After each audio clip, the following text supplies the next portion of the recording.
بسم اللہ الرحمن الرحیم۔ السلام علیکم۔ قدم قدم پر خوف کے سائے پھیلاتی ایک انوکھی خونی کہانی، لیکن کہانی میں آگے بڑھنے سے پہلے آپ تمام دوستوں سے التماس ہے کہ ہمارے چینل ذرا سی آہٹ کو سبسکرائب کر دیجئے اور ساتھ گھنٹی کے بٹن کو دبا دیجئے تاکہ ہماری نیو آنے والی کہانی کا نوٹیفیکیشن آپ کو مل سکے۔ شکریہ۔ صدیوں سے مشہور ہے کہ بیری پر جنات کا سایہ ہوتا ہے اور تم بیری کے درخت کے نیچے جائے نماز بچھا کر ظہر کی نماز ادا کر رہی ہو، کیا یہ جنات کے ساتھ کھلا تضاد نہیں ہے؟ رامین نے کچے آم کا چٹخارا مارا اور سہیل وڑیچ کے انداز میں بولی تو تسبیح کے دانے گماتے ہوئے جاذبہ مسکرا دی۔ میں یہی تو ثابت کرنا چاہتی ہوں کہ یہ صرف محض لوگوں کی ہم پرستی ہے۔ دیکھو میں کتنے آرام سے ہر روز یہاں کا فرش اچھی طرح دھو کر پاک کرتی ہوں اور پھر نماز پڑھتی ہوں، مجھے تو کچھ نہیں ہوا۔ گلابی دوپٹے سے جانکتا سانولا چہرہ دھیرے دھیرے بولتا چلا گیا، پر تمہیں احتیاط کرنی چاہیے، 2 دن بعد تمہاری رخصتی ہے۔ جس لڑکی کے دن رکھ دیے جاتے ہیں اس کو خاص احتیاط کرنی پڑتی ہے، ہاتھوں یا گلے میں لوہے کی کوئی چیز ڈال لو، مغرب کے بعد گھر سے نکلنا بند کر دو، بالوں میں ہر وقت تیل لگائے رکھو۔ نادیہ نے کھچڑی کا آخری نوالا شفق کے منہ میں ڈالتے ہوئے کہا۔ اس سے کیا ہوگا؟ رامین کے چٹخارے ابھی تک جاری تھے۔ یہ پوچھو کہ اگر ایسا نہ کیا تو کیا ہوگا؟ جاذبہ نے رامین سے آم چور اور انبیوں کی پلیٹ لیتے ہوئے کہا۔ میں بھی تمہاری طرح شوق اور آزاد خیال تھی، دیکھ لو شادی کے دوسرے ماہ ہی تمہارے بھائی کو کھا گئی، بابی نے کہا۔ نادیہ کی نم آنکھیں دیکھ کر دونوں نندیں جٹ سے نادیہ کو چمٹ گئی۔ ہمارے بھائی کو ٹائیفٹ نے کھایا تھا، جاذبہ نے نادیہ کے آنسو پونچھے، اور اگر آپ نے کھایا ہے تو پھر تو آپ آدم خور بن گئی ہوں گی۔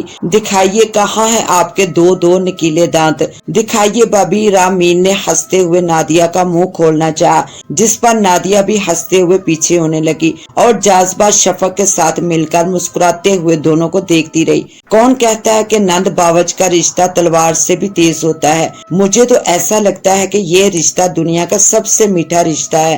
رامین اب نادیہ کے پاس بیٹھ گئی۔ اللہ کرے کہ تمہیں بھی مجھ جیسی نند ملے، بھابی نے جاذبہ کا چہرہ دونوں ہاتھوں سے تھامتے ہوئے کہا، اور جاذبہ نے مسکراتے ہوئے آمین کہا اور ننھی شفق کو سلانے لگی۔ نادیہ چولہے پر دال چڑھا کر آٹا گوندنے لگ گئی، جبکہ رامین دیوار سے سیڑھی لگا کر بیر توڑنے کی ناکام کوشش میں مگن ہو گئی۔ پرپل اور گولڈن کا لہنگا جاذبہ پر کھل سا گیا تھا۔ وہ دنیا جہان کی خوبصورتی سمیٹے عقاب کے کمرے میں بیٹھی تھی۔ عقاب نے گلا کھنکھارا اور دھیرے سے جاذبہ کے سامنے بیٹھ گیا۔ گولڈن جالی دار گھونگھٹ جاذبہ کے چہرے پر چھا گیا تھا۔ عقاب نے آرام سے گھونگھٹ اوپر کیا۔ گھونگھٹ اٹھاتے ہی عقاب کو خوف کا جھٹکا لگا اور وہ بیڈ سے نیچے گر گیا۔ جاذبہ! عقاب آنکھیں پھڑپھڑاتے ہوئے بولا۔ جاذبہ نے کہکہ لگاتے ہوئے ڈرکولا ماسک اتارا۔ تم ڈر گئے عقاب؟ تم اتنے ڈرپوک ہو؟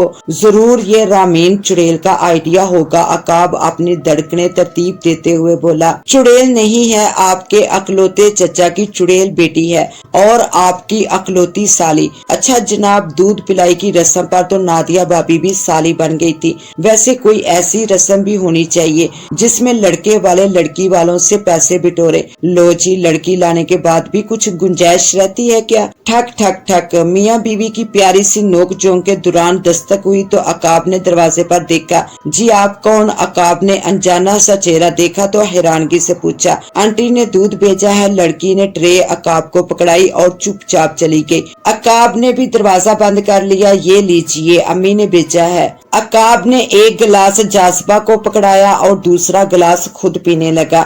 ارے ارے بسم اللہ تو پڑھ لے، جاذبہ نے آنکھیں نکالتے ہوئے کہا۔ ہاں بسم اللہ الرحمن الرحیم۔ عقاب کے ہاتھوں سے دودھ کا گلاس سلپ ہوا اور فرش پر گر کر کرچیوں کی صورت میں بکھر گیا۔